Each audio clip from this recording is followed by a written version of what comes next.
Good morning everyone! On this blessed morning I am going to use scrap piece of olive wood to make a beautiful serving tray. Working with olive wood is such a joy. It just feels like such a noble and royal piece of wood.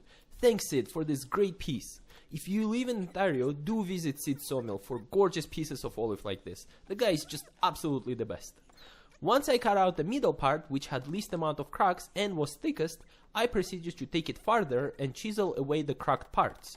My chisel is sharp and I usually do not struggle chiseling a piece away, but this olive was really solid and didn't want to budge as easily, considering that most of the piece was already removed.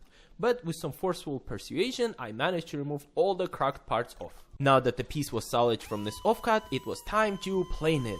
This piece was heavily warped, so I had to be very careful with my placement of wedges to ensure it ends up being straight. My daughters used a larger piece of this wood to make their piece, so I was left with these offcuts, and I couldn't bring myself to throw them out. I just had to salvage it in any way possible, which is why you see me doing this. Unless piece is completely useless, I try to create as little waste as possible, helps the environment and traps the carbon. This piece was very small, and the groove in the middle was far too tiny for my sander to get in there properly. So at first I started sanding it just like I would normally, but it wasn't working out properly. So I attached a soft padding for my sander and lo and behold, it actually worked. When I purchased the soft attachment for sander, I actually thought it was just a gimmick. I even regretted buying it thinking I was scammed. But it worked, it actually worked! Yeah, it didn't sand as well, and 80 grit felt like 160 grit at some point, but for getting into tiny grooves and sanding, it worked out really well. So overall, this sanding session took a lot longer than it usually would to go from 80 to 800 grit, however, it was no less enjoyable.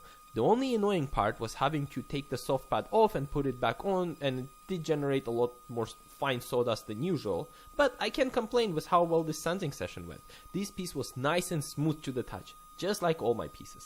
And then comes my favorite part of working with olive wood, oiling. When it comes to olive wood, nothing can be more enjoyable than oiling it. Watching the colors pop into this super rich rainbow of orange and dark brown is a sight to behold.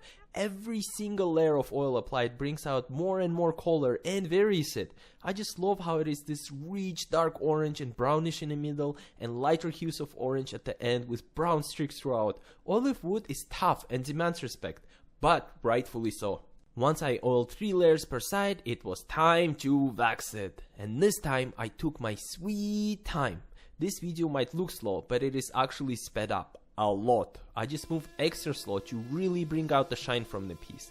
And with some thorough waxing, the piece was done. It turned out absolutely gorgeous in my opinion, especially for something that was going to be scrap.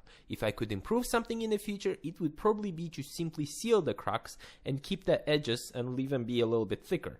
Unlike my next piece coming up, cracks on this one were not so bad and were actually salvageable. But still, it turned out really premium. If you enjoyed what you saw, please consider leaving a like and maybe subscribing. I try to release videos every week. If you have any questions or comments, those are very welcome too. Or just say hi. I promise to respond. Thank you so much for watching and I will see you next week. Bye bye!